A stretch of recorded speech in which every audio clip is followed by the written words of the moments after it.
Good evening, ladies and gentlemen, and welcome to the Totally Awesome Podcast, the podcast so bad it'll make you tap out. I am your host, JoshAgeddon, and I'm joined with a very special guest, Sean McCarty of the Colonist. I think this is the first time we've ever done this, and it's not been the afternoon. I know, right? I can tell that you're putting in the effort. I'm trying. To change it up. It is 8:12 right now, so I cannot say afternoon, or else I'll get shit for it from this guy that I love so much. Well, you're going to get your balls busted either way by me, because that's basically my gimmick, is just coming up with ways, and more creative ways, to insult and berate in a very jestful way.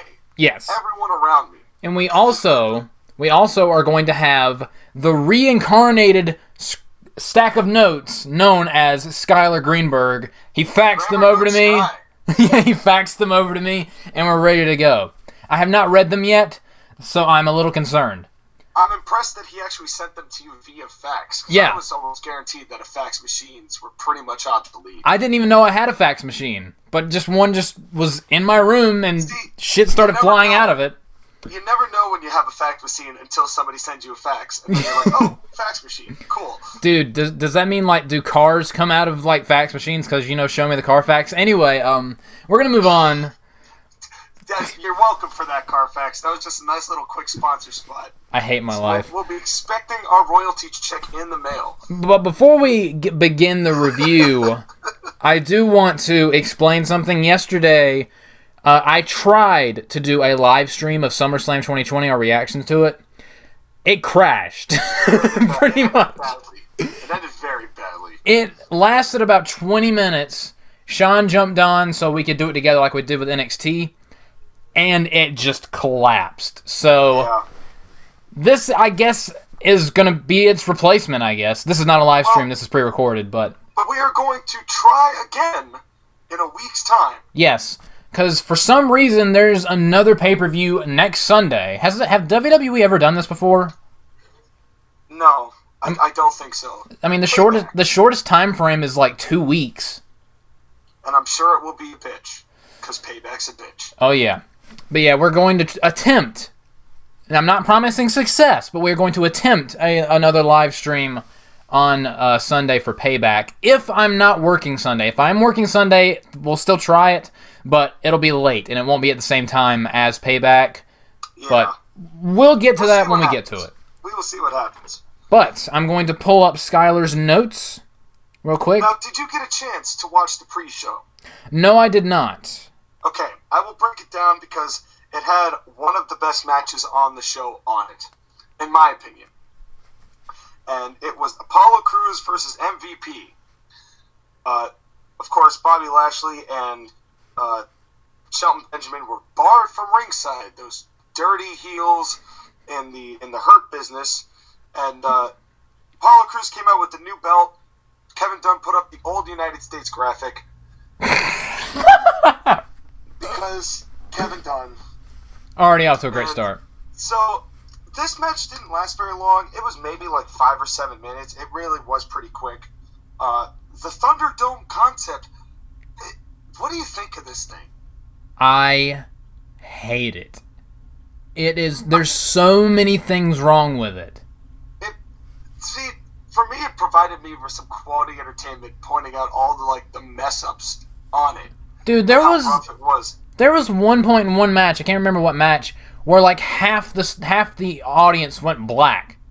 Yes, and I there was another died. One where they all froze, and then they were replaced by completely different people. And I am convinced that they piped in crowd noise. Oh, guaranteed. Guaranteed. No doubt. Guaranteed. And I also thought it was funny, I don't know whether you caught this, there was one point where the camera shot and there was two of the same dude in adjacent squares. I didn't notice that, but I did notice several people in weird clown masks. Yeah. So that was weird. It was, for a first attempt, it was definitely something. I hated it. I'm much more of a fan of the very small crowds of just essential personnel and friends and family. That works to a degree. To a degree. I mean, for one, you don't have those people that are there randomly black out or freeze. And also, those people sold their souls away to get onto that show. Yeah, I heard that there's a bunch of ridiculous rules for it as well. Pretty much, you have to be in a white T-shirt and jeans in a plain white background, otherwise your ass is getting sued. I did not see a single person do that. And they could use your likeness in perpetuity throughout the universe. So I did not see a single person do that. Why? I don't know. I'd rather just watch the show and get drunk and vomit, which is exactly what happened. So Apollo Crews and MVP. This one didn't really. It was pretty straightforward. There wasn't anything to speak of except for MVP hit a superplex, but he himself either under or over rotated. I couldn't tell, but it looked like he landed right on his hip. Ooh. And it looked rough, and he was the one giving out the superplex. But then Apollo Crews, that standing moonsault of his looks so good. Mm-hmm. It just looks beautiful. And then MVP went for a playmaker, got reversed into Apollo's bomb. I forget what it's called, that power bomb thing. And that was it. It was a good match. It didn't go too long. It wasn't overly complicated. One finisher did it. It was pretty. I had no issues with it. It was a really straightforward match. Nobody looked dumb. No booking was overcomplicated. It's MVP is an MVP. When that's one of the better matches on SummerSlam, forgive me if I think the show's a little underwhelming. Let me put it this way. It took until Orton and McIntyre for me to have a match that beat that in quality. Yeah, pretty much. Although I did enjoy the street fight to a degree, but we'll get to that. We will get to that. Also, question. What do you think of the new design for the United States Championship? I like it. I was kind of getting bored with the just American flag design itself. I think it's a nice little touch-up.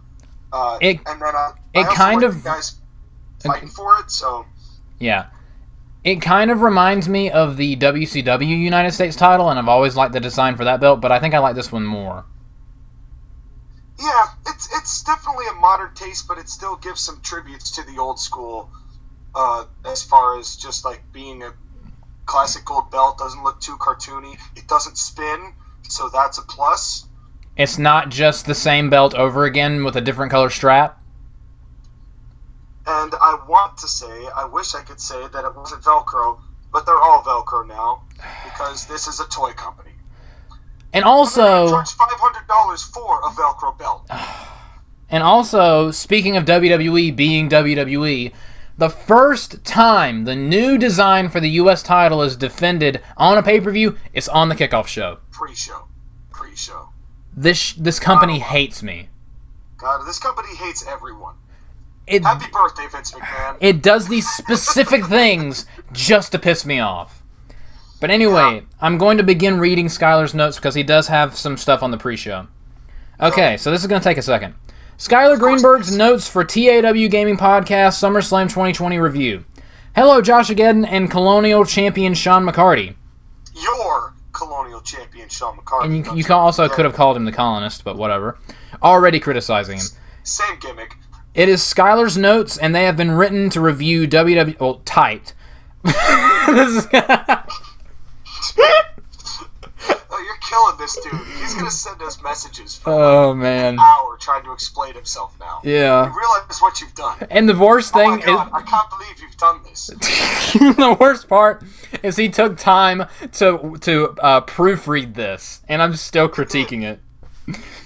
He has wrote this for the WWE's biggest pay-per-view of the summer, SummerSlam. It's been a while since we've done this, so forgive me if I'm rusty at this. Let me warm up real quick. Ahem. Fuck you, Vince. 1. There we go. By the way, the reason I'm writing notes instead of appearing in person is because I refused to be on Joshua's show after he told me to book 4 midgets, an 80-year-old crossdresser, and Eric Bischoff.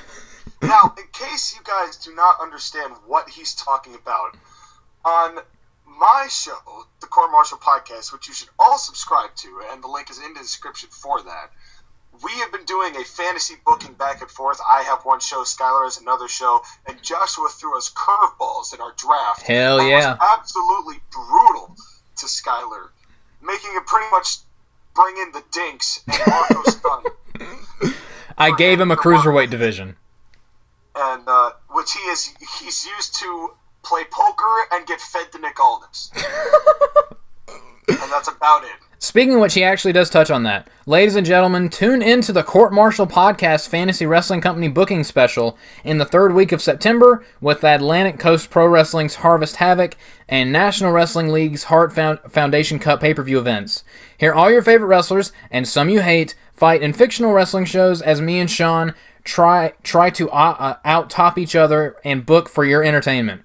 The shows have been hot, the stakes have been hotter, and you don't want to miss out on the great stuff on the Court Martial Podcast. Like, subscribe, and share with all your friends. # cheap plug.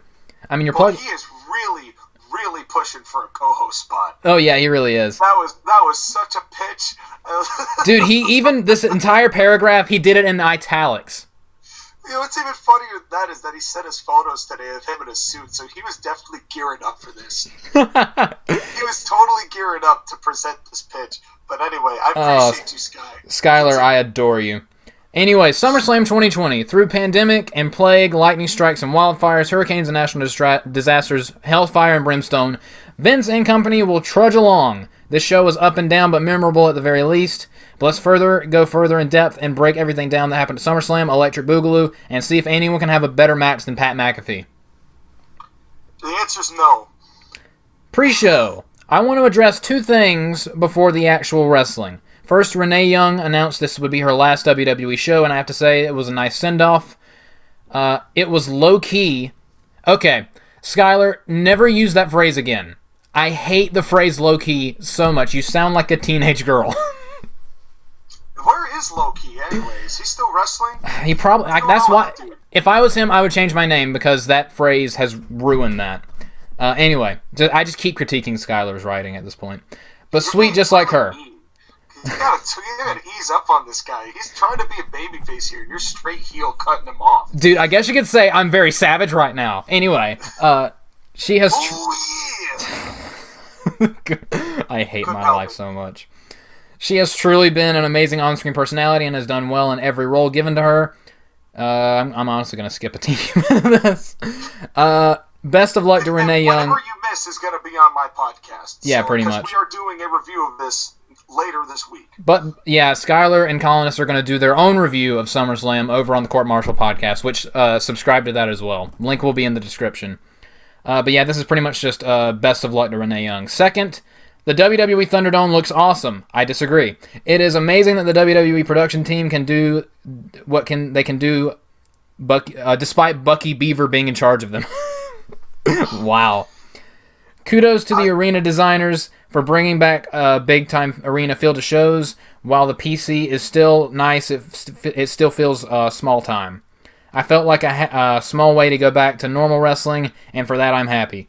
I feel like me and him were watching different shows. Still, despite the awesome atmosphere, the camera work for SummerSlam was terrible. That I agree with. The piped-in fan noise, the constant zoom in and zoom out, picture-in-picture, the virtual fans acting as distraction, quick camera cuts, and other shit really knocked the show down for me. Kevin Dunn's fingerprints were all over the show, and who is the guy that let Dunn do all of this? Vince. Fuck you, Vince, too. That's his thing, by the way. For those of you who have not heard Grammar Notes Guy before, he has a fuck you, Vince counter. Yes. He's going to be doing that a lot. Not only, him being a stack of notes that magically faxes to me is not his only gimmick. Apollo Crews versus MVP. So Apollo Crews is buried forever, given a second chance by winning a mid-card title, and his first successful defense said title was on the pre-show of SummerSlam, really convincing me that he isn't going to fail. Despite the slot, I do think both guys did well. Wasn't a barn burner, but still a solid showing from these two guys. MVP working slow fits his veteran style, while Cruz's high-flying speed mixed with the interesting power moves like the Spinebuster into a standing moonsault was impressive. Now that MVP is down, maybe Cruz will face off against a new opponent, for example, Lashley. Looking forward to... arm wrestling as we speak. Those two are having an arm wrestling contest with Mark Henry as the referee. I hate this company. That's what's happening. That's as we are recording this, that is what's happening right now. And I was going to say that I don't think that Cruz and MVP being on the pre-show is burying Cruz. Him being in an arm wrestling match with Bobby Lashley might be burying Cruz. No, them being on the pre-show is burying the new design of the United States title. That's what it's doing. Yeah, and this should have been on the main show. Agreed. It really should have. Dude, we'll get to it, but Mandy Rose and Sonya Deville, that should have been on the pre-show. We'll get to that. I would have taken one of the Asuka matches off, and we'll talk about that in a minute. But yeah, a very short minute. Last sentence from Skyler so far, well, for the pre-show. I don't like MVP's new theme or any new music WWE has put out recently. Give me the old one back. Fuck you, Vince 3. All right. I would love to see Jim Johnson get into the Hall of Fame because nobody has been able to touch his themes. Agreed. All right, so finally, after 15 minutes, we're now going on to the main show. So, Sean, what did you think of the show as a whole before we go in depth? Well, this was a one-match show that I'm flipping through my 6 pages of notes here. This was a one-match show that had so many frustrating moments. I was already pretty drunk by the time this show got good. And that should explain pretty much how this went. I do miss in the opening, by the way, just before we get into this, the opening graphic that they do now, I think maybe the worst one that they've ever had. Okay. I liked the Then, Now, and Forever better than the one they've got right now. The one with the one with the triumphant music? Yeah, but now it's like this not as triumphant music. Like, look how brave we are for being here forever. Oh, that just sounds. And it's not as good. Michael Cole introducing people into SummerSlam made me honestly miss Vince McMahon's gravelly screaming vocals, because he would definitely have hammed up the thunder and all that. I would have enjoyed that more than Michael Cole going, "Isn't this exciting, everybody?" He's such a robot. He's such a dweeb. He's such a 45-year-old dork. dweeb. Oh, God, Michael Cole's commentary is literally cancer. Michael Cole. But anyway, and another thing, speaking of technical mishaps, during like the opening graphic of the show, like the opening montage, it was not cropped properly. Like, you could see the arena peeking around the corners with like there were like pixels of the arena, like the live camera coming through the corners of the screen.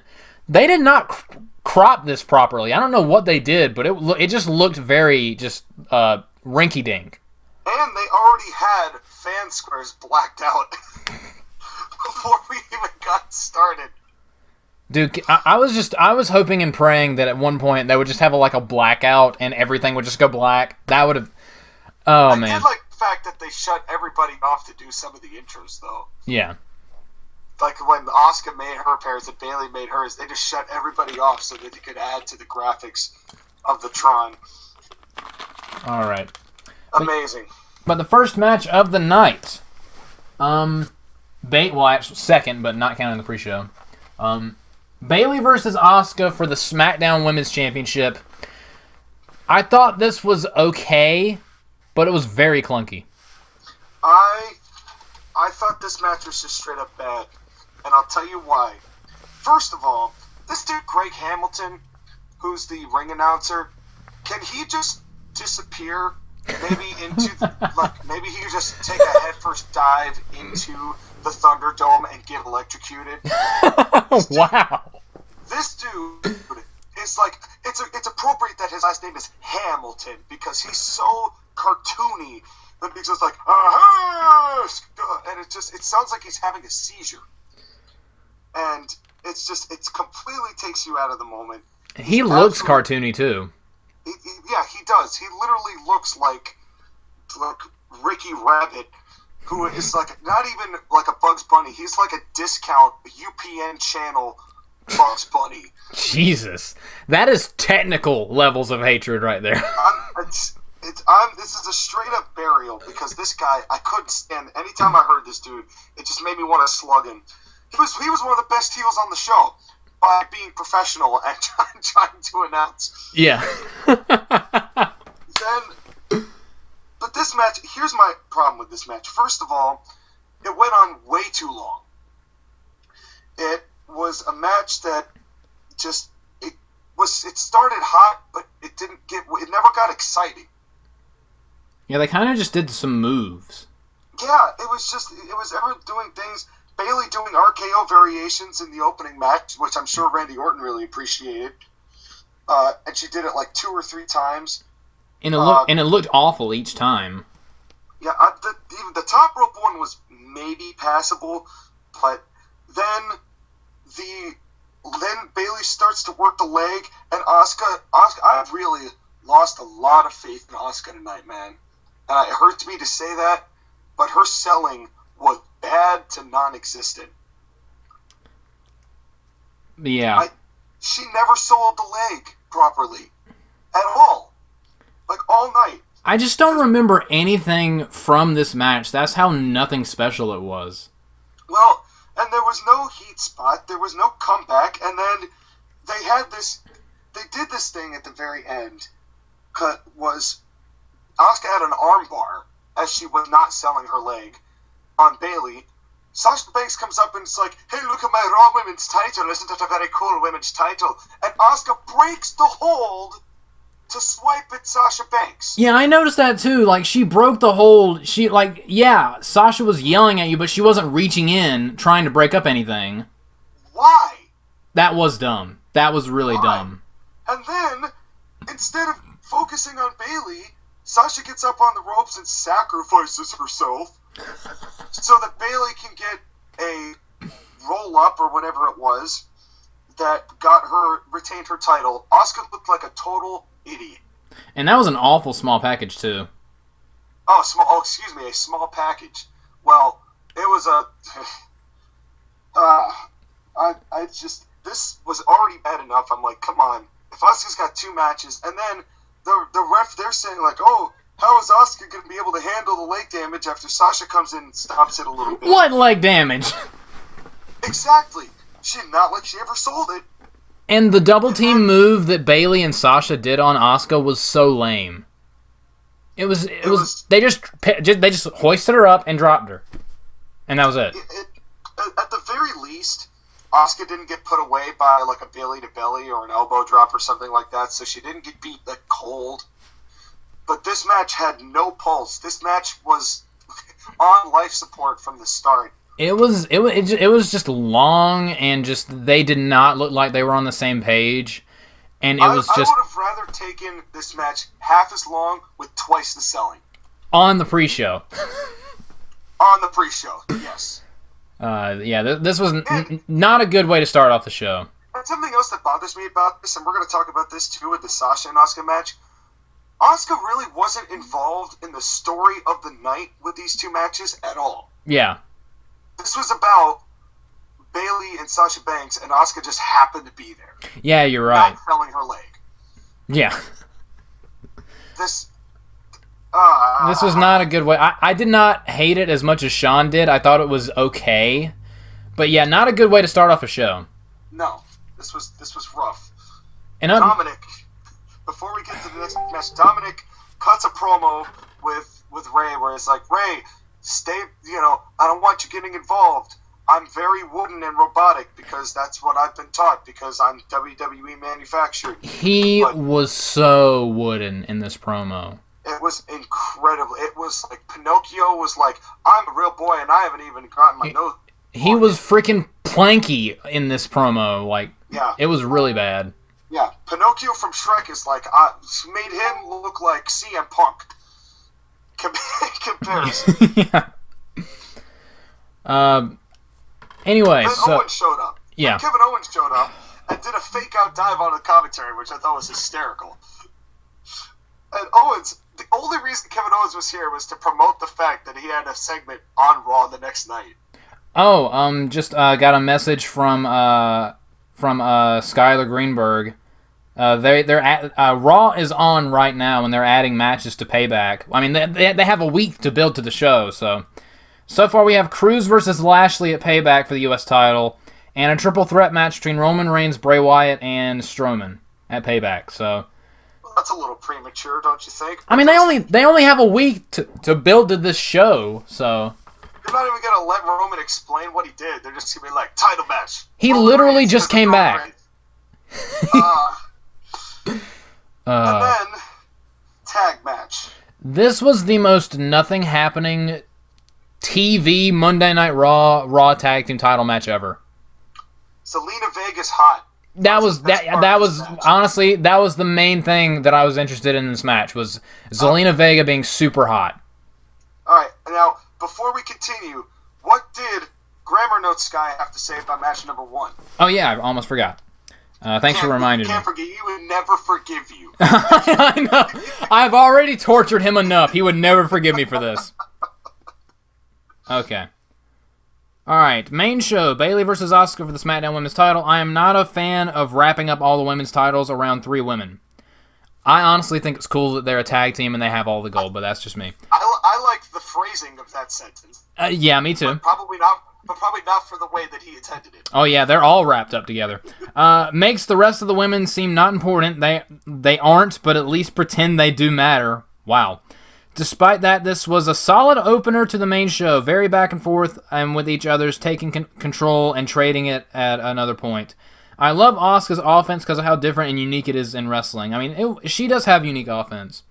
Bayley has really grown as a heel, and it shows in how much more natural she appeared here. There was nothing natural in this match. It was very awkward and clunky.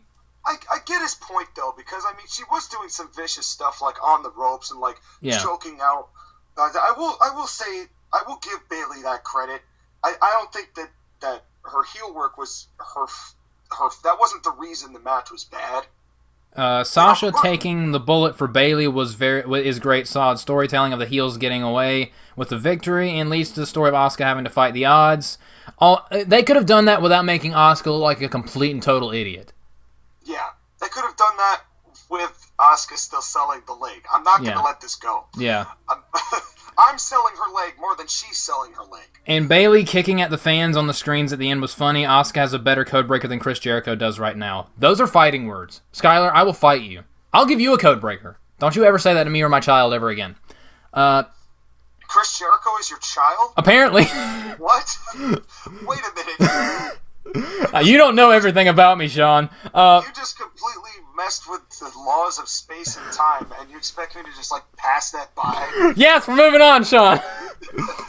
Cameo by Roman Reigns in a Hyundai commercial was neat. Nice to see him. Hopefully he comes back soon. Hint, hint, wink, wink, nudge, nudge. And then Street Profits match. But yeah, it was Andrade and Angel Garza versus the Street Profits for the Raw Tag Team titles. This was just a nothing happening match. Alright. I also hated this match. At least it didn't go on. At least it didn't go on forever. But number one, what is the one thing that you and I hate more than anything else? That's a loaded question. Broad question. That's a really broad question. I'll narrow it down. When WWE does stuff to pander to fans for no reason. Okay. I think I know where you're going. The Street Profits come out, and they're like, Solo Cup, and the other one's like, Solo Cup, and then there are Solo Cups falling from the ceiling in an arena with no actual people. That was pretty stupid. Who was that for? The custodian? Yeah. What was the point of that? And then they did it again when they got in the ring. Who's going to pick up those cups? It's not the fans. There's not a single fan that was able to take one of those cups and go, oh, I got this at a WWE event. I'm going to keep this on my shelf or whatever. No. It was just cups for no reason.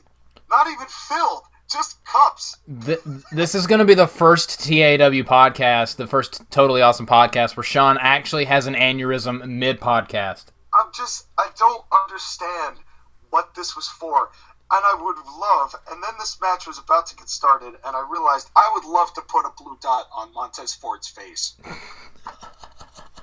There's something about this dude. Maybe it's his overly cartoony selling and his big bulging ass eyeballs. I cannot stand looking at this guy, and the more that I see these two, the less I want anything to do with them. They are very irritating. They're an incredibly irritating group.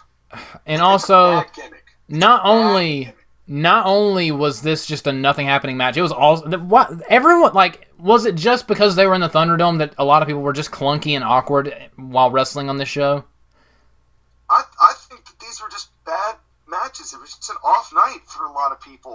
This was also very off. So this match gets started, and the Street Profits get started. It looks like it looked like Andrade and Garza were going to shine the baby faces and get them looking good, and then they were going to get a heat spot, get the heat on one, and then a hot tag. But what happened was, right in the middle of the shining the baby faces, instead of getting, which lasted, I don't know, all of 50 seconds, and then Ford does a dive, and then there's a sick double powerbomb onto the arena floor. And there was a powerbomb in every single match tonight. Yeah, I do remember there was a lot of power bombs on this show. This was the Powerbomb 2020. Is what this was. Nobody did anything here. There's a back slap tag when I forget which one of them came in. Angel Garza. Then Tom Phillips, like a total derp. Angel Garza rips off the pants and he goes, "There goes the pants." This is just straight up just venomous hatred from the Colonist right now.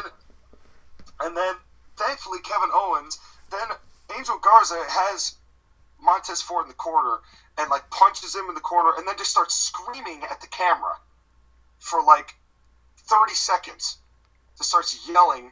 And then, of course, Ford kicks out. And I love Kevin Owens. It's like, well, maybe if he didn't spend that whole time yelling in the camera, you know, it's like Kevin Owens was what all of us were thinking at that moment, which was stop being dumb. Okay, right there, that was my least favorite part of the match. Kevin Owens on commentary.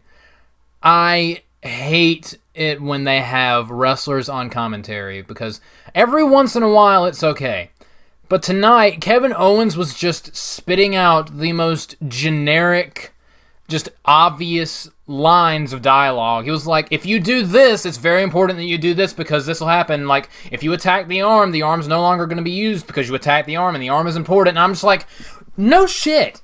It was the most obvious, like, calls. I kind of feel like he was doing that on purpose, though, which made me laugh, because I feel like he was just like, because commentary is a joke already. I mean, so I'm just going to make a joke and say, like, incredibly ridiculous. I'm like having a convulsion.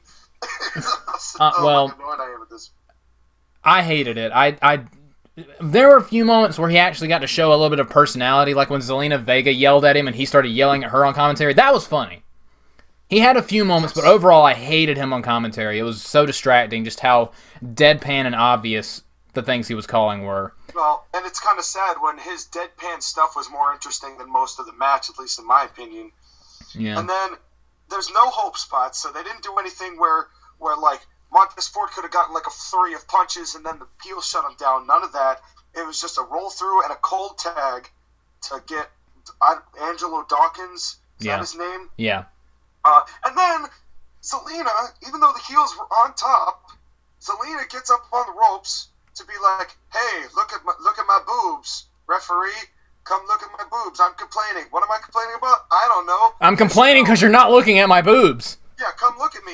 And then Angel Garza hits a super kick that knocks Montez Ford into her, and then they hit their big super move, 1, 2, 3. And let me ask you this. Why did Zelina bother to cheat? Because they weren't cheating before. And then the heels didn't even cheat when she was doing that. So what was the point of this? It made all three of them look like a bunch of idiots. This is the second match in a row where you've made the losers look like losers. And also, like, the corkscrew splash, it looked kind of cool, but there was no reason for him to corkscrew. He just did it because he could. This was, again, I did not hate this as much as Sean did. I just thought it was boring and forgettable. This is just, once again, talent should be made when they lose to at least look like they were having a decent match, not to make them look incompetent. I book Zelina Vega making mistakes workable. If you want to watch the ACPW versus NWL programming, which is on the time, don't forget to like, subscribe, and drop kick that bell button. But I've never seen someone angrily stop a rant to do a plug, then back to a rant. This is just bravo. Thank you. Yeah, this was just bad. the first half of the show. Honestly, kind of sucked. The first 2/3 of the show was pretty bad. in my opinion. But then they cut to a promo of Bayley and Sasha in a ring. They're like, oh, let's go backstage. Where is this ring?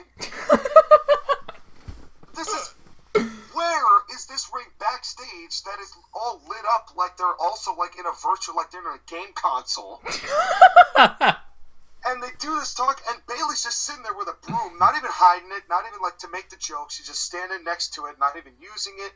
The only decent thing about this promo was Bayley going, stop with the gotcha journalism.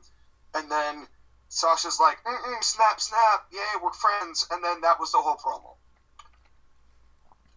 All right, so while Sean calms down... I need one of their ice cream bars. I hated that commercial. That commercial was so cringeworthy.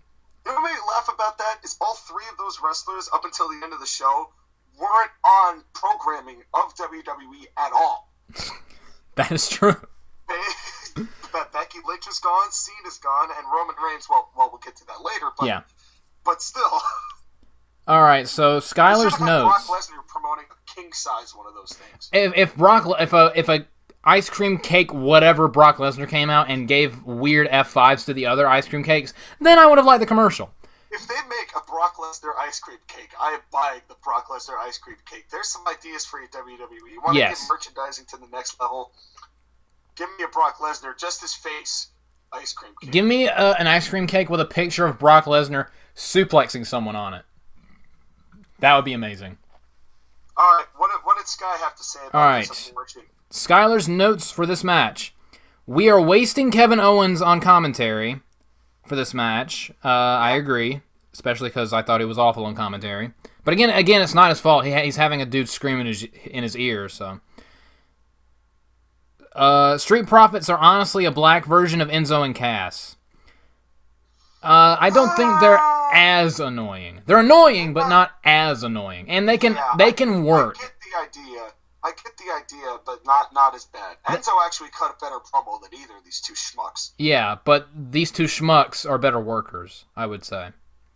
You wouldn't know that by watching this show, but still. Yeah. No, I agree. Really loud, annoying party guys that also wrestle but aren't great at it. Montez Ford does have hops and good speed, but he reminds me too much of Enzo, and Ford's shaking the ropes was a disservice to the Ultimate Warrior. Wow.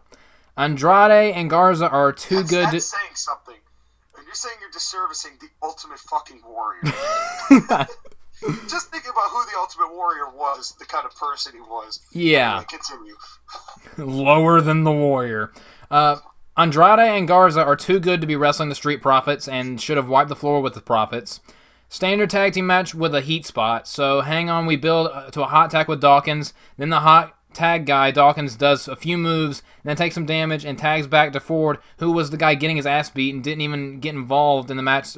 Yeah, I forgot to get angry about that. I forgot to get... Yeah, I did notice that too, like Ford was getting heat for like several minutes, then he does, as you said, a cold tag to his partner, to what's his name? Dawkins. He's not very memorable. He has like no personality. That's another issue with their team. Montez has so much of a personality that you're just like, oh, and Dawkins is also kind of here. But Dawkins was in the ring for like a minute, then he tagged back out to the guy that was getting his ass kicked. Why?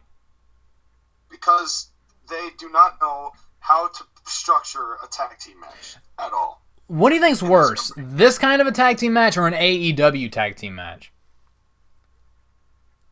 Oh, that's a tough one. At least there are rules in this match. Yeah. Okay. Okay. I'll give you that one.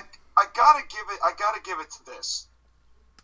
But by a slim margin.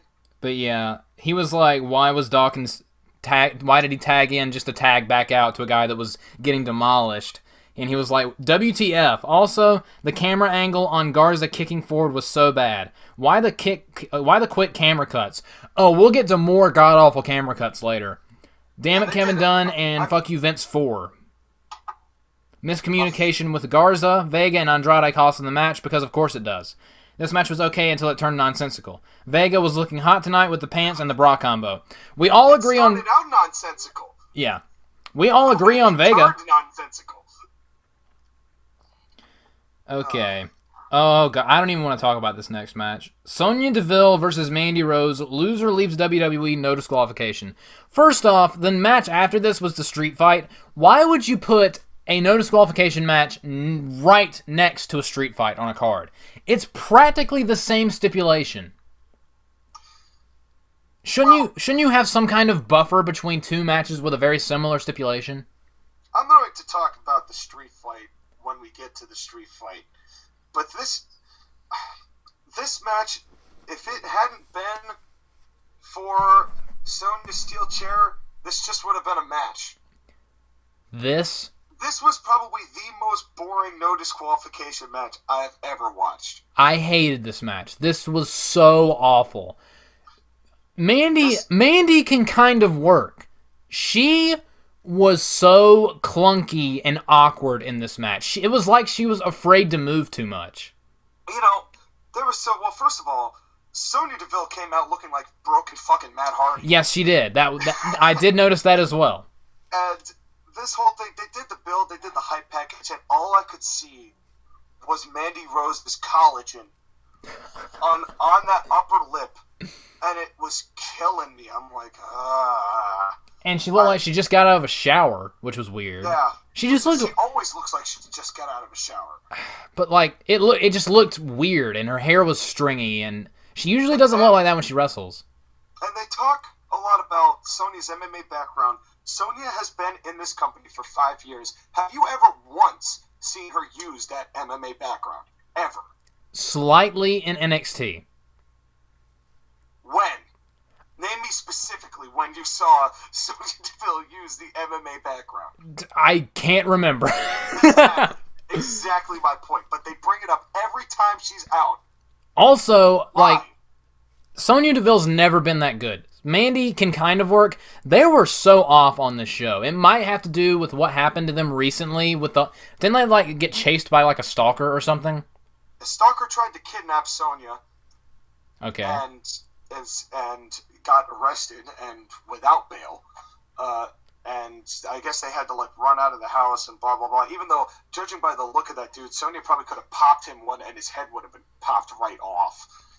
If she's so good at this MMA background, that we keep Sorry, too soon? When your fake MMA background bites you in the ass. Anyway. But speaking of Sonya not being a good worker, I saw her do something several times, and I couldn't unsee it.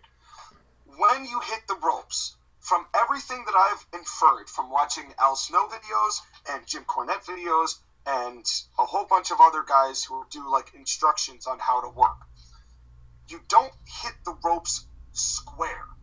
You hit them at just a little bit of an angle so that you're almost hitting it with your back right hip as your right arm heads over the top of the rope and actually gets it there. But you're hitting it at an angle because if you hit flat, that top rope could spring back and actually sever your spinal column. There's a very specific way to hit at an angle so that it's the safest way to hit the ropes and you get the most momentum and it looks the best. Sonya hit the ropes square with her back every time she hit the ropes, and I could not unsee it. Yeah. And this was so bad. Crazy. This was so bad.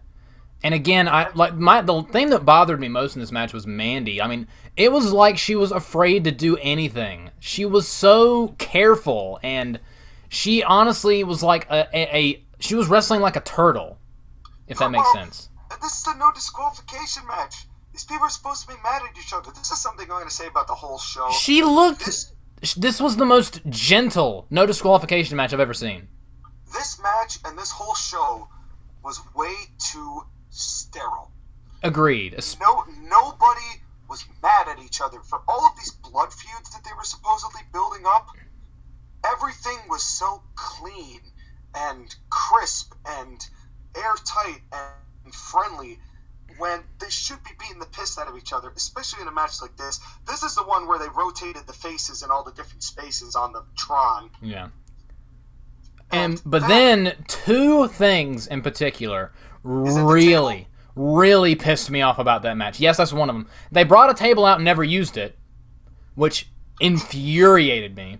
Mandy had trouble just bringing it out to begin with. No, that was funny. The fact that they never used that table pissed me off. Mandy arguing with it and being unable to turn it on its she was unable to set up this table for like 30 seconds, and she got mad and started shoving it back in, but it was at an angle where it wouldn't fit back under the ring. So just nothing she did with this table worked. I was dying.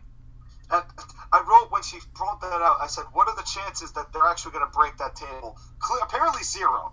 Why would you bring a table out and not use it? I wonder if Mandy remembered that maybe because they were going to use a table in the next match, and then she was like, oh, wait, maybe we shouldn't use this. That's why you shouldn't have matches with a similar stip right next to each other on the card. Because then it gets repetitive. And then Sonya goes up and Mandy's down, and she does that thing from those giant bean things from Rick and Morty, because she's like, is that all you've got? And the other thing in this match that really, really pissed me off, there was a semi-cool spot that I liked. Across the table, the one time they used it, Mandy tried to throw a chair and decapitate Sonya, and Sonya ducked it. I thought that was kind of cool. Then they ruined it by repeating the same exact spot over again. Why? Oh, let's try it again. Why did they do the same spot twice? In a row. And then, did Awesome Kong's Awesome Bomb, and the lawsuit is pending. I hated this match. I despised this match. And then this match ended with a roll-up.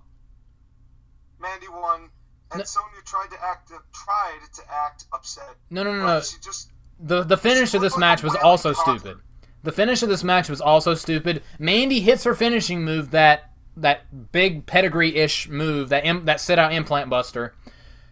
And then she hits a knee to the face a couple times and then goes for the pin. Another thing that pissed me off.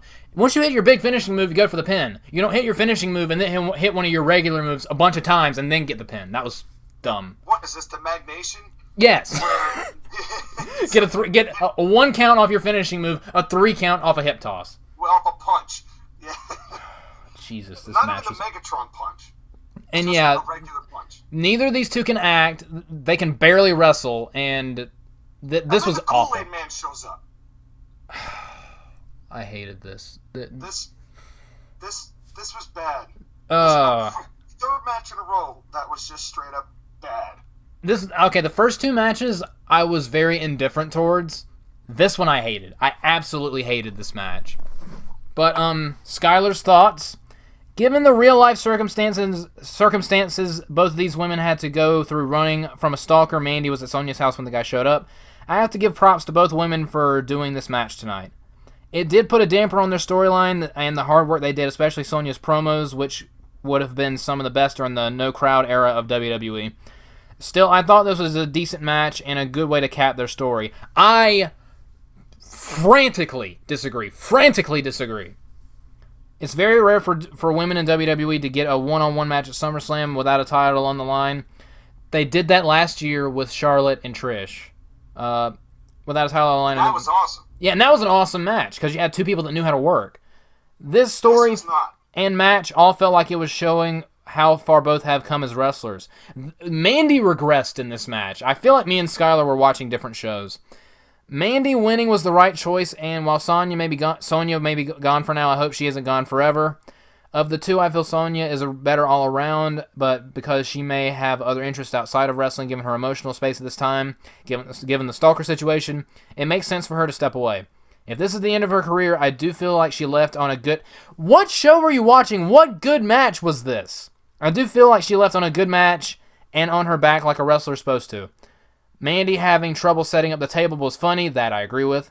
What was not was Mr. Money in the Bank Otis showing up and Mandy doing the worst worm I've ever seen in my life. Scotty Too Hottie is rolling around on his grave and he isn't even dead yet. I did think Mandy trying to do the worm was funny. I had gotten up to get another beer at this point. This match almost made me want to drink. I was pretty upset. So, again, me and Sean watched one show, and Skyler watched like an inverted version of the show where everything that sucked was good, and everything that was good sucked. But anyway, he has like a good point, like a point that we agree with, like every 150 so words. Yeah, yeah. We are, like, he faxed me these notes, and I'm just putting them in the shredder right now. Just evisceration. Just straight evisceration. We still love you, Sky. All right, up next. Seth Rollins versus Dominic Mysterio in a street fight. Stay tuned for Skyler's tears on the Court Martial podcast. I thought this match was okay. I thought it was decent. Yes. I think that's probably... I loved Seth Rollins' 97 Mysterio attire. Yes, that was a nice awesome. callback. And they actually pointed it out on commentary, which was shocking. Which they did, yep. This match was the match where half the crowd just froze and then disappeared and then showed up somewhere else. This was probably no more apparent in this match that Dunn was pumping in crowd noise. Oh yeah. Because there was some delay on like a chop or a kendo stick where everyone went, but it was like a second late. Yep. It was like thwap, delay, and then Yeah, I noticed that too. Oh, Kevin Dunn. And then, so Dominic earlier in the match says to Ray, "Don't get involved. I don't want you involved, but come to ringside with me." You know. Yeah, I noticed that too. When Ray was coming out, I was like, "Didn't you tell him not to come?" Like, oh no, he's just supposed to stand there and watch, and not do anything. That's not smart. Then also, this is a blood feud, right? Just let's seep into the world of kayfabe for a moment. I am a young upstart Dominic Mysterio whose custody was battled for 15 years ago on this show.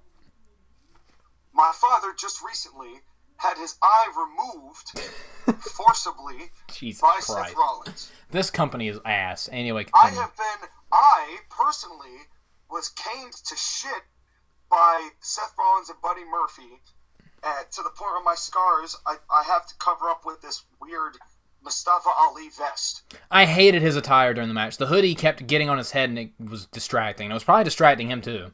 So, let me ask you this. So if I'm this pissed off and want to kick Seth Rollins' ass, wouldn't I want to show up in jeans and taped fists and actually start throwing some goddamn punches? Nope, he showed up in wrestling attire. A wrestling match. Yeah, I know. I agree 100%. This should have been a fight, and this was a wrestling match with Buddy Murphy grabbing Seth some weapons every now and then. Yeah. You're locking up. I'm usually all for calling up times for as often as we see them in AEW. I'm all for calling double times. This is the match of any match on the show that did not need one. He ripped out your dad's eye. Go beat him up. Don't wrestle him. Let's try to have the never been in a wrestling match before Dominic Mysterio try to out wrestle Seth Rollins. Yeah, I will agree. That was very misplaced. It was very misplaced. And that was the first 10 minutes of this match. Was a wrestling match. I'm like, this is not what this build was about. I will say it was nice seeing Dom actually throwing punches rather than forearms. He's green, but he has a lot of potential. Absolutely. And I would have liked to have seen that in a wrestling match that was supposed to be a wrestling match, not one where he's trying to get revenge for his father losing an eye and getting caned. The vibe of this match versus the vibe of the story they were trying to tell were two completely different entities. Agreed. Which further added to my whole, this was way too sterile. Yeah. A street fight. It's like this whole show got a vasectomy. Yep. Yeah, I agree 100%. And by the way, speaking of commentary and sterilization, Byron Saxton sounds so much better without bantering with Corey Graves. I know. I didn't realize how much they were taking away from each other until they were gone. Well, that's because whenever Corey and Byron are together, Corey is supposed to insult and berate Byron Saxton as frequently as possible, and I still don't know why. Why do the announcers all have to be different characters? Why can't they just call a wrestling show? Because I firmly believe that Corey Graves is a bit of a glory hog and wants to bring attention to himself and get himself over instead of getting the talent in the ring over. I hate this show. And that is a WWE trope that they always do with any commentators they have in the past 10 or 15 years or so. Pretty much ever since JR and King stopped and ever since Cole turned heel, if you really want to know when that started really happening. Dude, it's even worse when they do like a brand versus brand show, because then you have a million commentators arguing throughout all of the matches. Yeah. Oh, God. So this match also went on way too long. Well, because they had a wrestling match to start for no reason. Yeah, and then Dominic goes for the corner punches, and it was like, camera cut. There was like 7 camera cuts. There was like 7 camera cuts in 3 seconds, and I almost wanted to vomit. It was nauseating. That was the most noticeable and most egregious instance of bad camera work. It honestly made me feel like I was watching one of the Resident Evil movies, because there was so many excessive camera cuts. It was ridiculous. It was just dumb. And that, plus mixing the crowd in, Kevin Dunn must have been hitting that switchboard like he had spaghetti hands. Just dude, all the equipment that he probably was running, he probably was on something during the show. He probably thought he was broken mad trying to play the piano. And it was bad. But, you know, the problem with Dunn botching that crowd noise then on the kick out is it really made the whole thing feel, and I hate using this word, but it made the whole thing feel fake. Yep, it really did. And for a street fight, I hated that. And then they showed all the cuts of Dominic's mom, one face, one expression, Angie, somewhat concerned. Just at least they didn't have her doing that like side-eye glance at the monitor. Can they just rename her from Angie to Concerned Mom? Because she had one expression the whole time. Yeah. Then they did something that has bothered me, and this is going to be a hot take. I know it. I wish they would stop mentioning Eddie's name every time someone attempts a frog splash. Yep, it is annoying. It's not that I don't love Eddie and respect Eddie. It's just that this dude has been dead for 15 years. And 4 or 5 people do a frog splash, and every time you mention Eddie, you're not putting over the talent doing the move.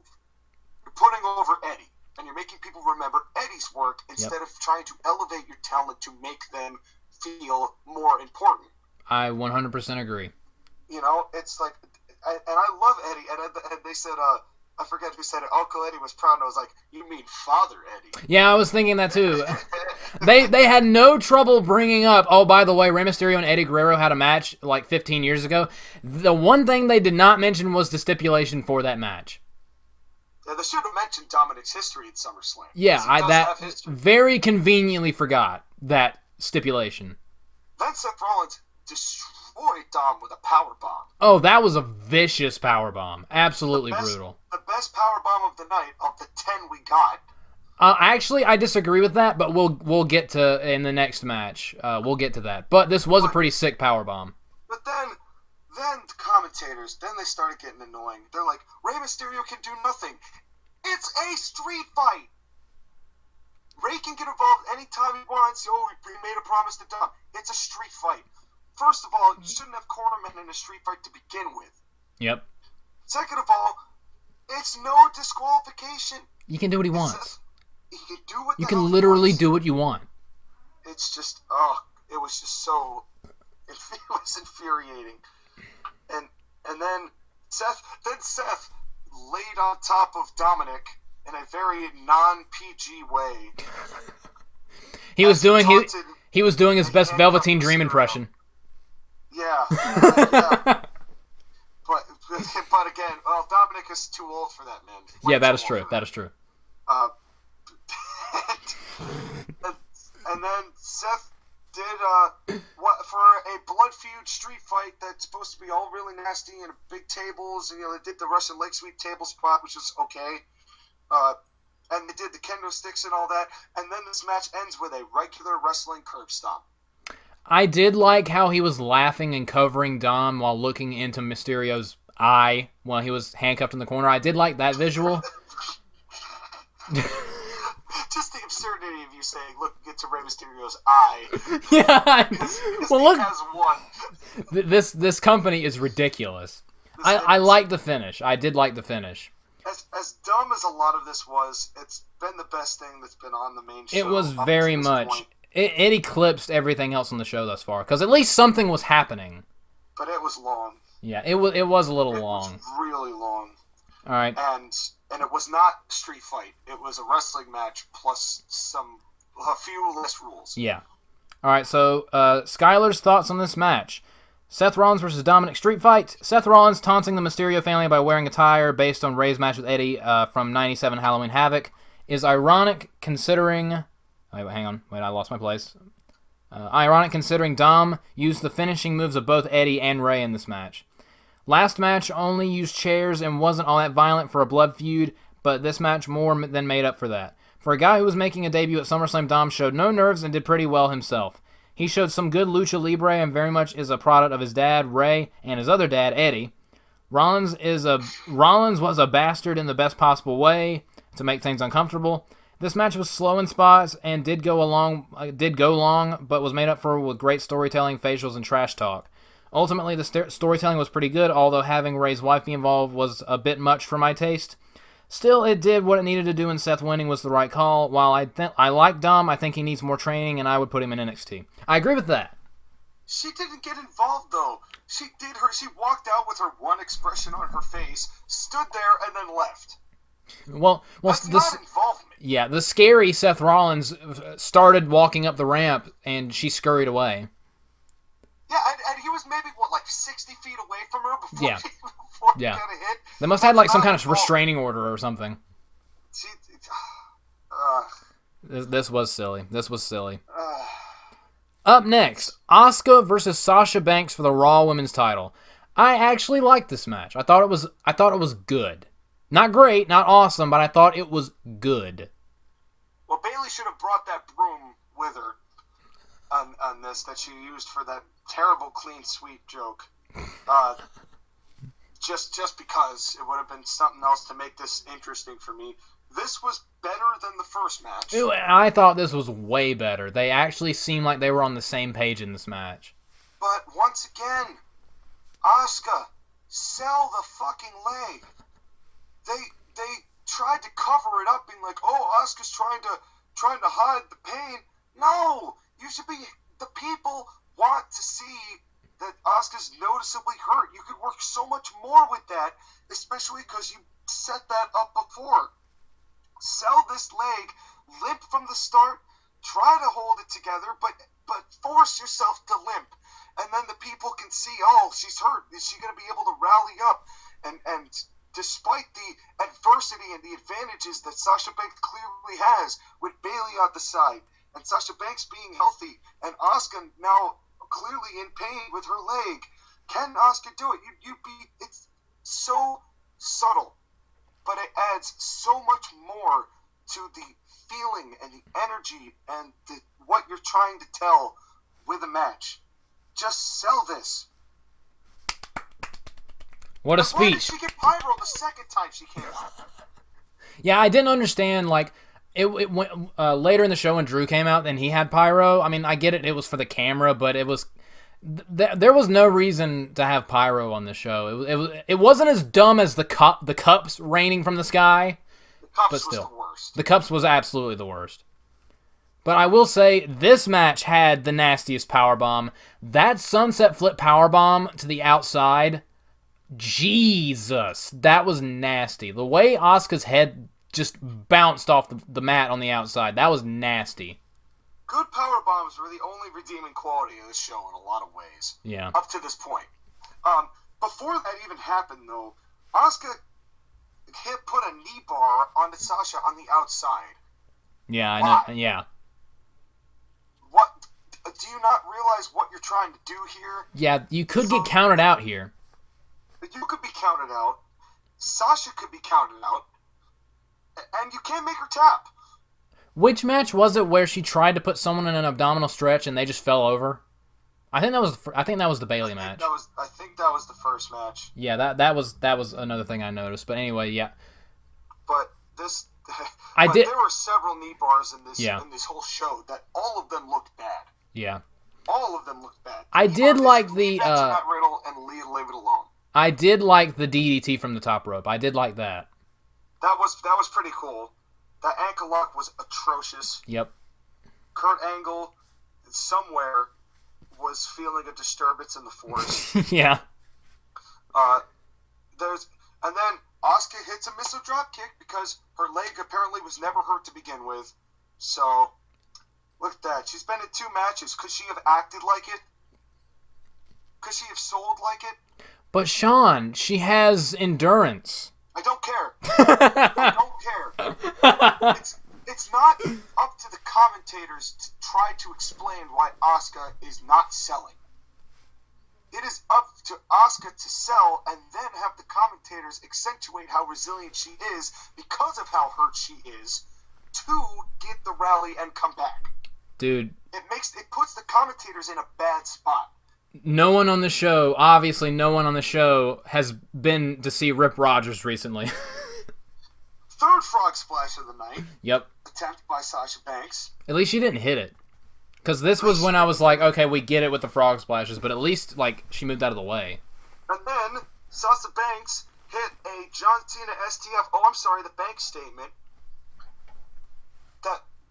She didn't look like she was in any pain at all. That looked like John Cena's STF. This was the only part of the match that I thought looked kind of clunky. They were like exchanging submission holds, and it looked like they were just fumbling and happening to luckily falling into place. There was one point where Asuka put in the Asuka lock, but her right arm, the one that she's supposed to put into the face, it was under Sasha's other arm and in the face, and it just didn't look effective at all. Because it wasn't. Yeah, I mean, I was like, just take your arm out and put it over her right arm and into her face and do the hold. It just looked awkward. And then they did that exchange, and then they tried to do like the reverse where Bayley could have sacrificed herself, but when... The idea of that is good. The idea of that is good. The execution left a little bit to be desired. Yes, I come 100% agree. I could not have said that better. At least... this looked fluid enough where Asuka still looked like she was fighting Sasha and was just going to hit Bayley coming on the backside, as opposed to, I'm just going to break my hold to fight Sasha Banks. For no reason. Which was the first match. That was At so least stupid. This one had made a little bit more sense.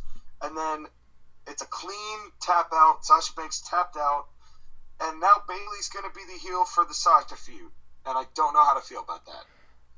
They have stopped and started this feud so many times, I genuinely do not care.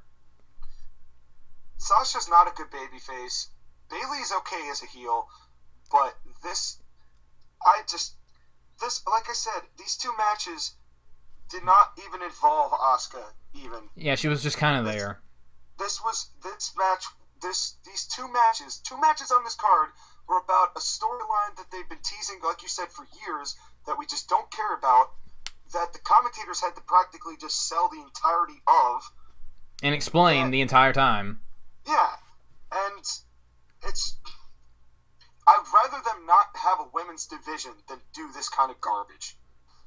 It was a good match, but it could have been a lot better. Were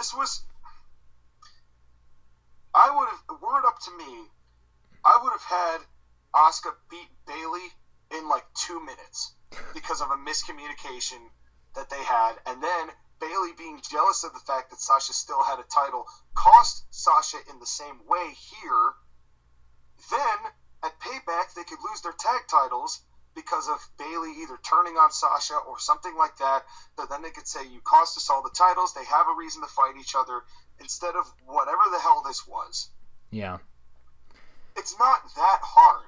It really isn't. But again, I thought this match was good. It was way better than the first match, the Bayley Asuka match. It was way better than that. But anyway, here are Skyler's notes on this match. 5-time Raw Women... This was the best match I've ever seen. I hope we get 100 hours of these from now on. I'm sorry. Wow. I didn't even read it yet. No, that was verbatim what he said. But yeah.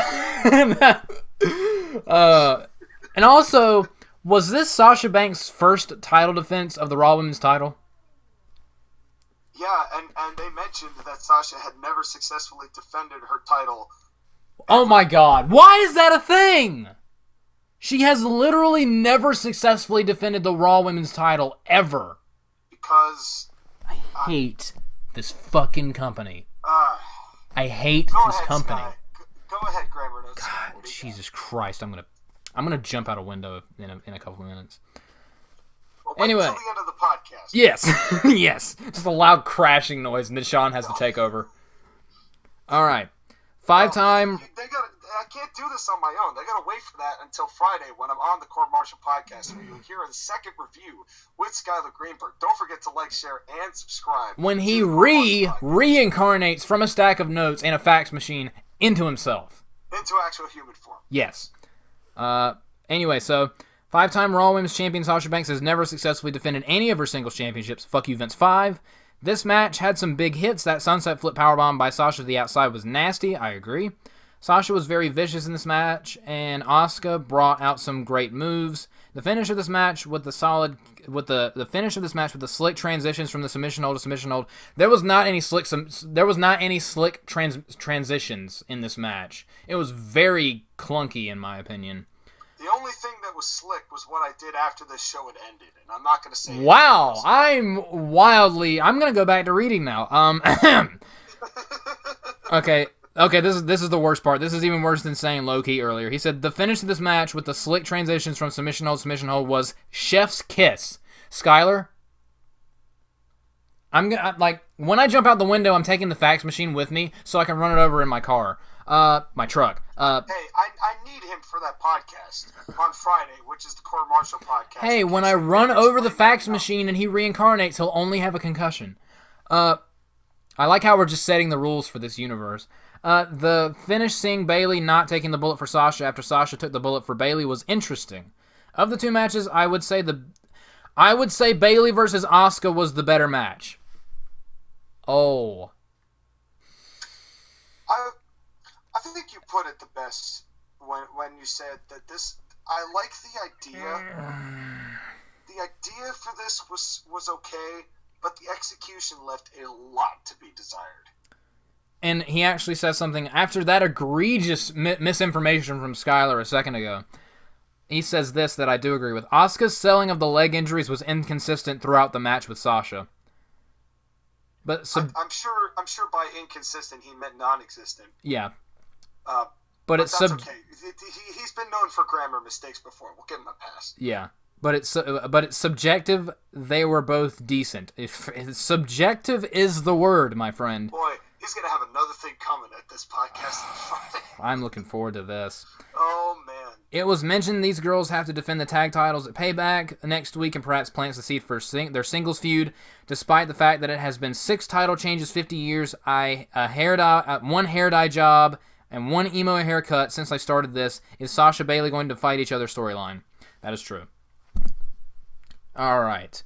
Up next was easily the best thing on the show. Drew McIntyre versus Randy Orton for the WWE title. This match was great. This was really good. I love everything about this match. I've been waiting to say something positive all night. This honestly saved the show. This should have main evented. This should have main evented. This was terrific. I loved Randy's old pyro with the whole like sparkles raining down. Yeah. Like the old school Randy Orton pyro, which was nice. At least they put both world title matches last on this show. Wait, I know how you feel about the Universal title, but still, the fact that both what are considered to be world titles are last on the show, I do appreciate. We will get to the Velcro belts. We will get to the main event when we get to it, because I have some things to say about that match. And then, before we get into this, I have to mention that Shawn Michaels clip for 2 reasons. First, Shawn Michaels was punted, last week? Yeah, I know. I was thinking, if he got punted last week, how is he standing right now? Well, a neck brace wouldn't have hurt that angle. Yeah. It's the little things. And then Shawn Michaels, and I have to give credit where credit's due. It was in the Cultaholic review of this that made me think of this, but it's actually really funny. Shawn Michaels, of all people, saying, "I would never wish bad luck on somebody." Well, I don't know if I believe that. I don't know if I believe that. Who are you fooling here? It was just funny. But almost immediately once these two started, you could tell these two are leagues ahead as far as work goes. Agreed. Than anybody else on the show. This was the only match that made me forget that there was a weird TV crowd. There was a weird TV screen crowd. I actually got invested into this match. I got in this match clear heel, clear babyface. Dude, Randy Orton, probably one of my favorite things in this match. I've never actually seen this done before.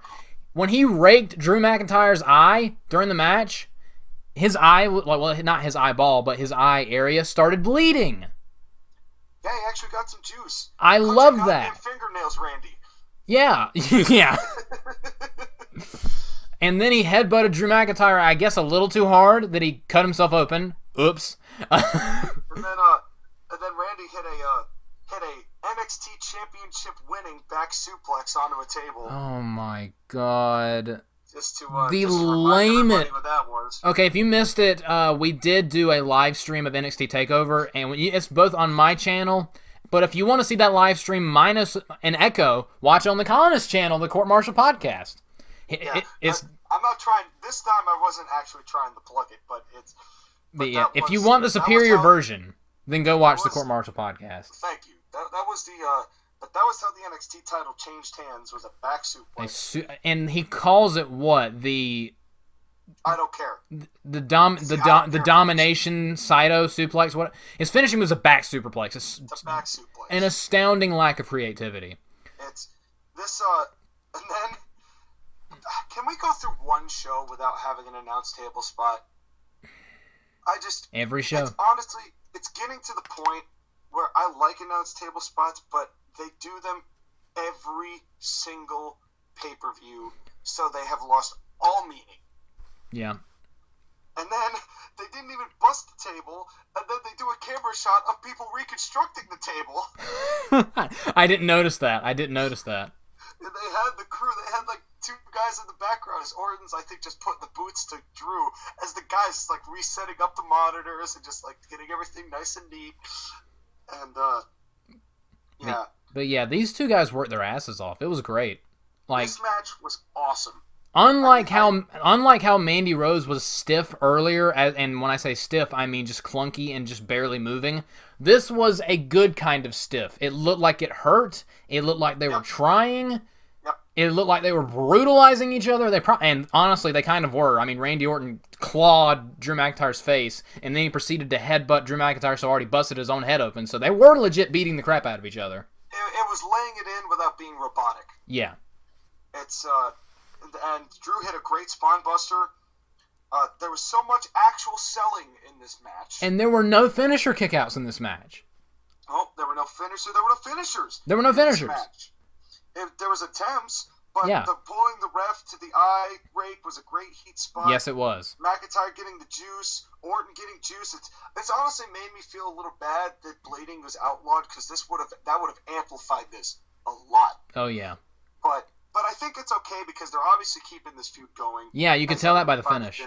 Yeah, the finish was he missed the Claymore. And I love how he went for the Claymore, Orton moved, and he didn't just do like a fake big boot. No, he went flying because he tried the Claymore. He doesn't do that enough.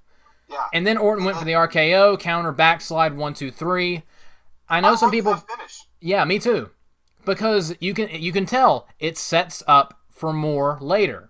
It's very subtle. There's going to be more. These two are consummate professionals. Orton sold the knee for the better part of 10 minutes. Asuka had 30 minutes to sell the knee, and Orton in 10 minutes sold it more than Asuka had for 30. That's true. And you wonder why Orton is so like brutal on social media to all of this talent, because it's like he is literally like a shark in the middle of a sea of minnows. And Drew McIntyre is another shark, which is why this went so well together, because Drew knows how to work, and Orton knows how to work, which is what made this match head and shoulders, knees and toes above anything else on the show. That extra mile, ladies and gentlemen. And honestly, I think this was the second best match of the weekend. I would agree.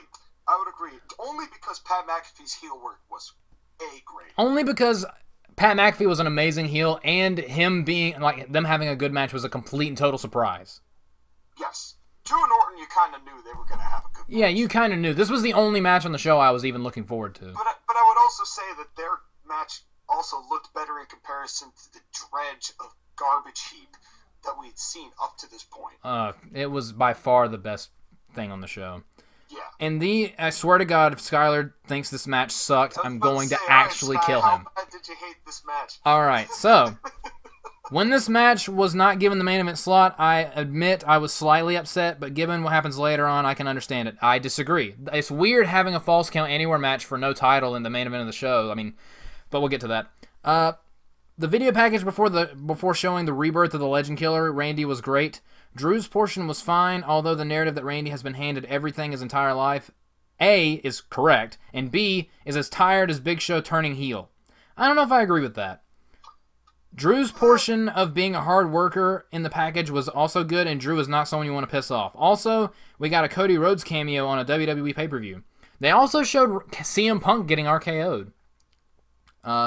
Drew McIntyre's reign up to this point really didn't have that much notable competition. Rollins was good, Lashley was okay, Ziggler is Ziggler. True. Yep. This defense against Randy Orton is a major step up. Every match on the show was not as good as Adam Cole versus Pat McAfee.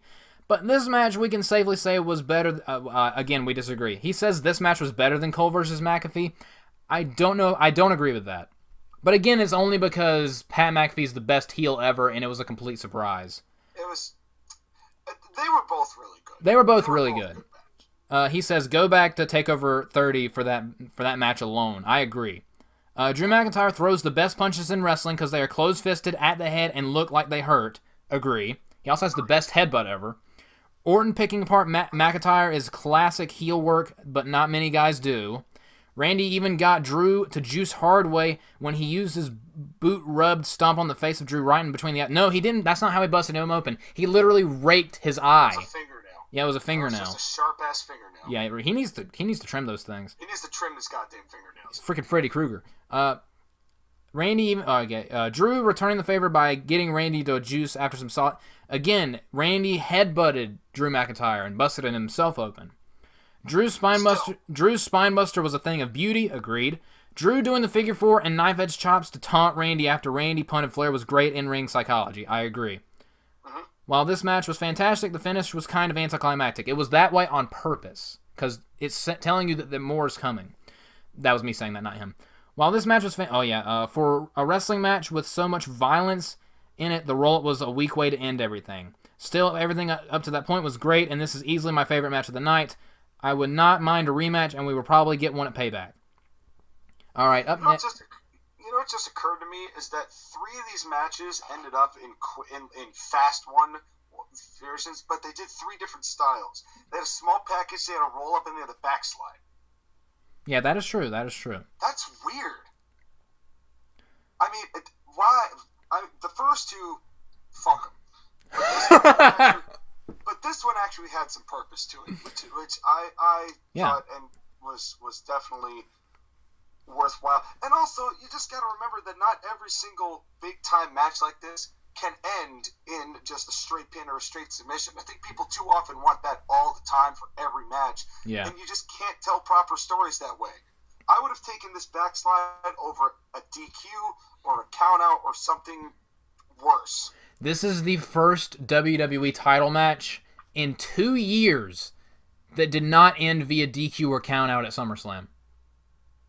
2019 ended via countout. 2018 ended via disqualification.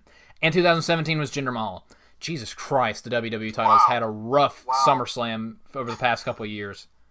All right, Skyler also adds, Keith Lee is coming commercial. That's disgusting. I suppose now we... Well, you were saying something about slickness earlier. Anyway, he says, I suppose now we know why Keith Lee lost the title. By the way, guys, to a back suplex. To a back superplex. So lame. By the way, did you guys know ever since Finn Balor's NXT title reign ended in 2016. No NXT men's champion who was a babyface at the time. Their reign had more than one successful defense of the title at TakeOver event. Triple H is a heel dick sucker. All right. Well. Alrighty then. That's. And moving then, right along. and then we had our main event: Braun Strowman versus The Fiend in a Falls Count Anywhere match. I still think it's weird that they had a non-title match close out the show. What were your thoughts on this match, Sean? It was a title match. No, it wasn't. Yes, it was. I disagree. Bray won this belt for whatever reason. You cannot fight for a championship that does not exist. That's because you're incredibly, unfathomably biased. That is true. And you hate this belt more than life itself. This belt. Championship.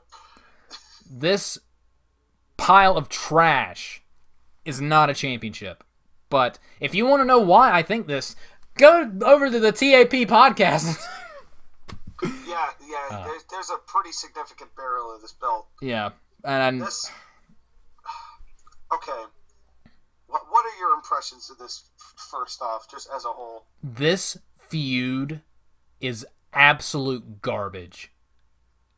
This feud makes no sense. Goofy, weird, creepy, laughing, staring into the camera Braun Strowman is the dumbest, most cringeworthy, embarrassing thing I have seen since Extreme Rules.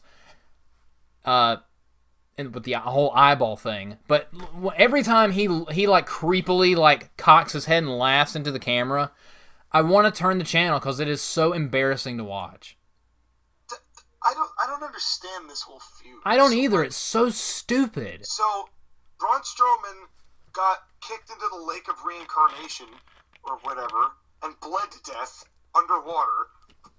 And now is this guy who liked Alexa Bliss, but now he's like, I'm going to just throw Alexa Bliss because I'm a baby face? But Bray Wyatt's also over here, and he's being a Bray Wyatt. And Bray Wyatt apparently can also change the mood lighting and change his costume in the middle of an ambulance. That's nice. Andy Hamilton was doing the in-ring introductions. At least these weren't like stand-in-the-ring introductions. Yeah. Thank God we escaped tonight without a cinematic. Yeah, there was no well, the wackiest thing was the video package for this god-awful feud that I hope ends at Payback. Oh, God. I was getting pretty hammered at this point, so my writing gets way worse. Oh, no. In this match. And then Michael Cole is like, as they're about to do this, he's like, I want nothing to do with this. Then leave. Please leave. Then leave. Never return. If you really want nothing to do with this, leave. Put your money where your mouth is and do it. But then there was a bad choke slam to the table that broke after the fact. That looked like it hurt. That looked really bad. That looked bad. Then everybody just didn't sell anything. They just hit each other with a whole bunch of shit. Braun hit a power slam. Cole escaped, ran away, but he made sure to have the script in his hand so he could say the lines right. I noticed that too. And then they go to it's a false contender match, and the only place they go is Gorilla. Yep. And Bray Wyatt throws Braun Strowman into one side of Gorilla and throws him into the other side of Gorilla, and that got a replay. And Michael Cole's over there going, my God, he threw him into the wall. And I'm like, he threw him into the wall, so what? He smashed him through a barricade a second ago. And they did so hard not to show the production team and Vince McMahon on the right-hand side of that room. Oh, yeah. They angled that perfectly to make sure that none of that was seen. The one time Kevin Dunn showed his skill as a camera operator. Yep. And then Braun Strowman got a little juice on his head, and then Michael Cole said the line I hate more than any other line in commentary, because every single match, at some point, that any match that's somewhat competitive, somebody says this, and I'm going to use my Mauro Ranallo voice as I say it. Every time when somebody kicks out of something, inevitably, somebody's got to be thinking, what do I have to do? Stop saying it. Stop thinking it. Stop doing it. This was this was not as anywhere near as bad as the Mandy Rose Sonya Deville match, but this was pretty bad. This was bad. There was power slams, there was kickouts, there was finishers, and then Braun Strowman gets a box cutter. The finish of this was so ass. Instead of using that box cutter to cut off the mask and take the blade to Bray Wyatt to signify how much you were mad at each other, let's just tear up the ring, poorly, mind you. I was terrified that he was going to, cut his hand off or something. He was so reckless with that thing. And then he cuts open the mat, which, by the way, buries every piece of talent that came before it, because now you've just exposed that they've all been wrestling on a padded mat. I know that kayfabe's dead. I understand that. But can you not try? I hate this let's expose the ring thing, because exposing the ring exposes everybody else to have been hitting a mat with pads on it. So it doesn't look or feel as significant as this one moment for this one spot, which you didn't even execute right, because then Bray Wyatt hits this massive anticlimactic whatever the hell it was, and that was it. I hated this finish for multiple reasons. One, it's a no disqualification match, and you two are like these weird, evil demon monster things. Movie monsters. He has a sharp object, and he doesn't use it on the Fiend. That's one reason why I hated it. This demonic monster from the depths of Bray Wyatt's mind that has survived 800 curb stomps and sledgehammer shots of various shapes and sizes, and immediately stood back up. He didn't have the red lighting. Yeah, that is true. Obviously, that's why this was a problem. He didn't have the red lighting when he fought Goldberg. But still, he needs the red lighting. He can't compete unless the lights are red. If the red lighting comes back, I'm not watching Fiend matches anymore. If they bring that back, I'm done with the Fiend. But he has a sharp object. He could stab and murder the Fiend, but he chooses not to do it. He wants to use it on the ring. Let's cut the ring open. Another thing I hated about it was, while he did this, the Fiend recuperated and got back up, and as soon as Braun Strowman turned around, the Fiend demolished him. Braun, the babyface, quote-unquote, looked like a complete and total tard. He looked like an idiot. That was the theme tonight. Losers looking like losers. He wasted so much time poorly ripping open the ring. At least in the past when people have done this, it's been a straight line, and they've ripped half of it up with no problem. It took Braun forever to do this because Braun can't do anything right because Braun sucks. I am thoroughly convinced that Braun Strowman has never used a box cutter in his entire life until that night. Oh my god. He couldn't even know how to adjust it. I hate this. Did you notice that? He couldn't adjust it. He couldn't figure out how to use it. This match and this feud has honestly rekindled my hatred of Braun Strowman, but thankfully he's not adored by millions of people for no reason like he was in 2017 and 18. Thank God that's dead. I think that match with Goldberg pretty much put an end to that. Oh my god, I hated this so much. And then this whole thing was saved because after 2 seconds of Bray Wyatt being able to be happy, Roman Reigns just wrecks everybody. It was entertaining watching Roman Reigns scream and destroy people. And it was what I wrote down was why Reigns why, and which is good because that makes you want to watch the show for him to explain his actions. If they were in the mind to actually do that, but I guess you're just gonna book him at a title match just for the fuck of it. Yeah. Because it's this company and they just don't know how to do anything anymore. This was a bad main event. This was a bad main event. This was a one-match show, and everything else was a trash heap. Everything else was decent to god-awful. But, Skyler... Honestly, I would have I missed Jinder Mahal. Oh, Jesus. That's when you know, ladies and gentlemen. Alright. So, Skyler's thoughts on this match. We have been building up to this matchup between Braun Strowman and The Fiend. We've been building... Correction, Skyler. We've been being built... Okay. We have been being built up to this match in a horribly confusing, cringeworthy, embarrassing, awful way. It's so bad that my brain is just losing the ability to speak. I still don't understand the story. I'm too embarrassed to watch it. Braun has since become an even more dangerous monster since he was thrown in a swamp. That right there! This is a wrestling show, and one of our wrestlers was thrown into a swamp and became a monster. This is ridiculous! It was a monster beforehand. He just became a bolder monster. He degraded. He was the monster among men. Now he's just the monster. I hate this company. Braun has... Okay. But on the 1-year anniversary of The Fiend's birth... That sounds weird to read. It was going to be his night. The announce table not breaking under the choke slam of Braun Strowman because, of course, the table no-sells Braun's offense. I am the table! When the... Okay, I like that one. That was good. That was a nice reference. When we head to Gorilla, of course, we get the return of the Red Lights of Doom. At this point, I'm pretty sure it was a rib on Joshua since they knew you were going to be watching. No, this whole match was a rib on me. It was for an awful title. This whole show was a rib on us. Yeah.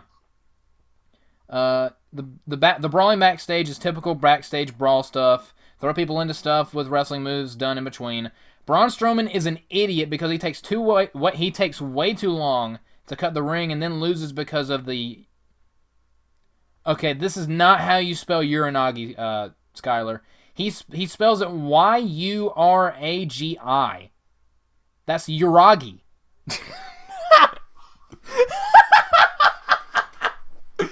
Gold star you tried sticker. I'm calling it the Uragi from now on. That's just precious. And two Sister Abigail. Okay, another thing about this that I noticed, when he gave him the Sister Abigail on the wood, he missed the wood. So the whole thing was meaningless. God, this match sucked. Yep. Okay, so two Sister Abigails off the exposed wood, even though he missed the wood in the ring. This match was fine for what it was. No, it was not. What show were you watching? No, it was not. After Drew and Randy tore down the house, I got mad because in no way did this match deserve to close the show. That I agree with. But never mind that shit, because here comes Roman Reigns. Roman Reigns comes in and proceeds to beat the ever-living shit out of The Fiend and Braun Strowman. I don't know if this is a heel turn or if Roman Reigns is still... He's beating up two heels. Roman's trash-talking to Braun and The Fiend was great, and putting himself right back into title contention was the shot in the arm SmackDown needed. This no crowd era really has shown how badly WWE has missed Roman Reigns. I know The Fiend has just won the title, but honestly, they should just put it right back on Roman Reigns because he brings so much excitement to the show. Can you imagine a couple years ago someone saying that about Roman Reigns? I feel like we were all kind of harsh on Roman Reigns, and I said this also on yesterday, that you don't realize just how much star power Roman Reigns has until he left and come back. Like, he definitely has such a stronger appeal than anybody on these shows of late. And he actually seems like a threat. He came in and destroyed two quote-unquote monsters. Yes, but I will disagree with Sky in that in no way should they put the belt on him at Payback. No. In no way should they put the belt on Roman Reigns at Payback. If they want to get Roman Reigns as booed as possible for being a Superman again and make the exact same mistake they made for 6.5 years, then they'll put the belt on him. Yeah. But what he should be doing is getting the feud with Braun Strowman he was supposed to be having at WrestleMania, and which he was kind of teasing, and Wyatt should move on with that belt to other things. Yeah. Yeah, Wyatt should retain this weekend. But this is the WWE we're talking about. So. Yeah, Roman Reigns going to be a 50-time champion before he retires, so what do we know? But so these are Skyler's final thoughts on SummerSlam. SummerSlam 2020 Electric Boogaloo is always going to be remembered for WWE's gimmick, WWE Thunderdome. The arena crew who set up the WWE Thunderdome did a fantastic job. I disagree. Even if Kevin Dunn tried to ruin everything. That I agree with. But then Kevin Dunn always ruins everything. I agree with. I will say Kevin Dunn's camera work was worse in the first half of the show than the second half, especially during the Dominic match. The camera work was so awful in the Dominic Seth Rollins match. Yeah, it was rough. Tonight's matches were all either okay or good with not much standing out. I disagree. They were either okay or just garbage. I will agree that not much stood out. Yeah. Drew McIntyre versus Randy Orton easily takes spot of being the match of the night despite an awkward finish. I like the finish, and so did Sean. So I guess we just disagree on that point. The return of Roman Reigns does promise to bring excitement to SmackDown that has been sorely lacking. Show grade, 6 out of 10. It would have been a 7 if Kevin Dunn didn't suck at his job. Fuck you, Vince 6. Alright, so Skyler gave it a 6 out of 10. What are you going to give this show, Sean? And are you going to go into the negatives? Because I feel like you are. I gave this such a better ranking when I was super drunk. But upon revisiting this whole show and having all of the issues re-accentuated, I'm going to have to pull a Bret Hart here. This was a one-match show, and that one match got all 4 of the points I'm giving this show. Dang. 4 out of 10. It is a Bret Hart certified 4 out of 10. I'm going to go a teeny bit higher. I'm giving this show a 4.5 out of 10. This was not a good show. This was not a good show. It really was not. And I've heard people love this show, and I do not get it. Because they were probably watching whatever show Skyler was watching. Yeah. It was... Can we watch that show? Can we watch the good version of SummerSlam 2020, please? Well, stay tuned, because the good show of 2020 might just be paid back. Sorry, couldn't say that with a straight face.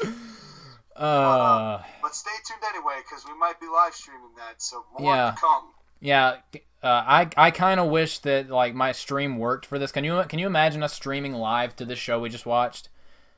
There would be tears, a lot of yelling, tears, screaming, and sadness. Ugly yelling and uglier crying. And that was so appropriate. We might get that come Payback. Yeah, well, we might. We just might. But thank you guys so much for tuning in for our review of SummerSlam. Again, the Colonist and the reincarnated Skyler Greenberg are going to be doing a separate review on the Court Martial podcast channel. The link is going to be in the description below. Thank you all for watching. Comment down below what you thought of SummerSlam 2020 and what you thought of the Thunderdome. Do you think it's the worst idea ever, or do you think it's just kind of awkward? Those are your 2 choices. If you think it's a good idea, don't comment down below. That's okay. That's a little harsh. If you have an opinion that isn't ours, fuck off. If you don't like what we say, unsubscribe. We're kidding. Yeah, we're slightly kidding. We're slightly kidding. But thank you so much for listening. We'll see y'all at Survivor Series. See you guys later.